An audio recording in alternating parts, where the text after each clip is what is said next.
So today I'm going to tell you about the very first lucid dream experience I had.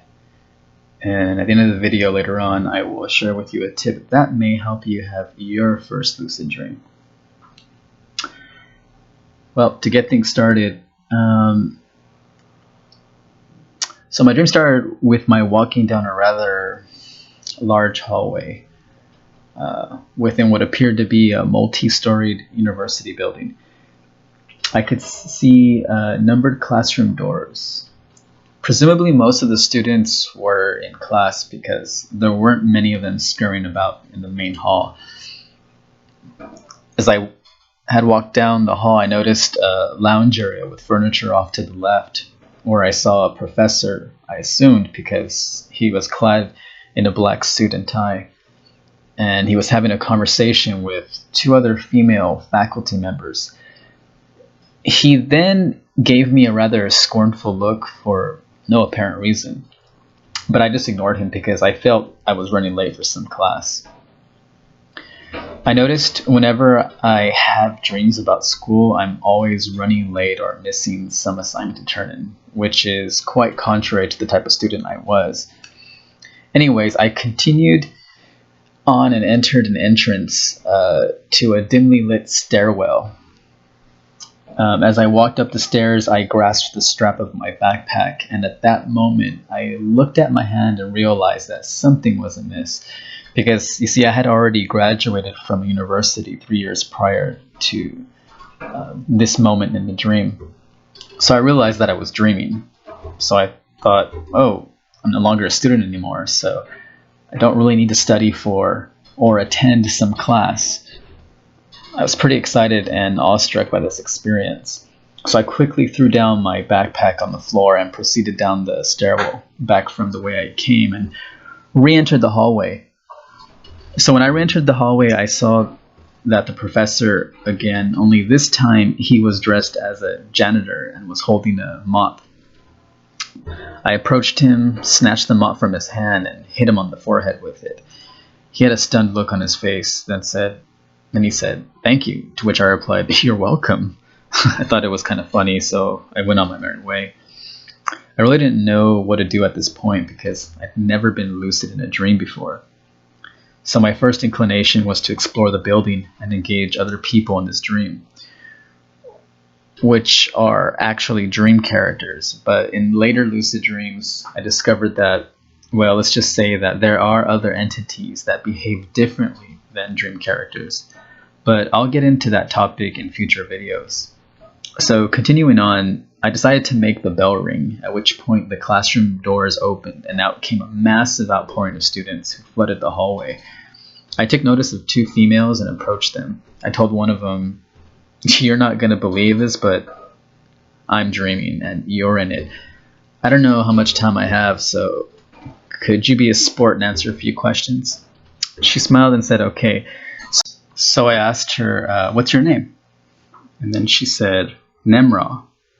And I was like, "Oh, really? That's my name too." So then I asked her next, "Where are you from?" And she replied, well, actually, she paused for a moment. She had this bewildered look on her face. And then she seemed to fumble for the words, but her response was, "Virginia." And then at that moment, I just woke up.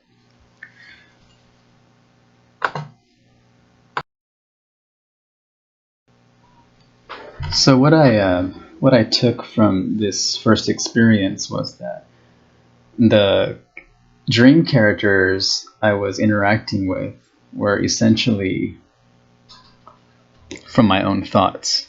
In other words, I was just talking to myself, and I realized this because in the norm of a speech act, when you introduce yourself to someone, or should I say, when you ask someone what her name is, she will usually say her name and then respond with the same question back to you.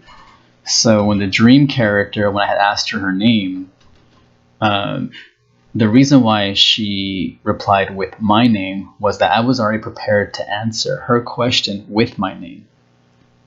Are you following so far? So, and it makes a lot of sense because when I asked her the second question, I really had no idea where she was from. and I kept thinking of various states, and that's why she was fumbling for the words. And the very last state I thought of was Virginia, and she said Virginia. What I noticed that is in these dreams, these lucid dreams, is there's different levels of lucidity. One level, I guess, would be the basic level, is you can actually just interact with dream characters. They'll talk to you. You probably won't have a clue as to what their answer is going to be or how they'll behave. And when you become more aware, more lucid, which was at the level I was in this dream, pretty much you're just talking to yourself. Your thoughts are being projected in them as though they are your puppets. And then there's that third state where the dream characters become zombie-like, if you know how to clear your mind, and they are no longer responsive. It's like they're at some kind of standstill in time. So, like I said, later on in future videos, I have a few more lucid dreams to discuss, and I'll get into those different states of lucidity with you. So now I'm going to tell you about the technique I use to become lucid in this dream. At that time I had this dream, I didn't know how I got into this state. But time and time again, I realized that every time I was able to become lucid was because of one factor: looking at my hands. As you recall in the dream, I mentioned that when I was walking up a stairwell, I had grasped my backpack strap with my left hand. Well, at that moment when I looked at my hand, that's when I realized I was in a dream state. And this happens in every lucid dream following. So one thing you could do is throughout the day, try to be more aware, live in the moment. What I mean is whenever you grasp a cup, or you grab a pen, or you open the doorknob, or you turn the light switch on or off, pay attention to your hands. Look at your hands as you're doing this. Get into the habit of doing this. Now, I'm not saying for you to, well, if you can actually, go ahead and turn the light switch on and off in your room. Of course, you don't want to do this if you're at work or in a classroom, because people will think you're just totally nuts. But just do this.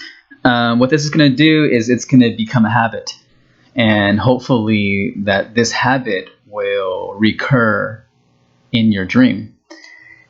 The reason why I mentioned the light switch technique is in real life, when you turn the light switch on and off, the light will turn on or off. But in a dream state, what I notice is every time I try to turn on a light or turn it off, nothing will happen. So if the lights are off already and I turn them on, nothing will happen. So usually by toggling the light switch over and over, it focuses my attention on my hands, and then I'll get into a lucid state. Before you go to bed at night, you may want to look at your hands for a while and pay attention to the detail. Touch them. Touch every other digit of your hand with your thumb. And maybe you might want to make some kind of affirmation, such as, while you're looking at your hands, you should say something like, look at your hands, you're dreaming. Look at your hands, you're dreaming. And keep repeating this over and over in your mind, verbally out loud, and then in your mind until you fall asleep. And hopefully, I would say if you keep doing this for a week, you should have some kind of lucid experience. It may take a month, I don't know, but it's worth a try. So good luck to you.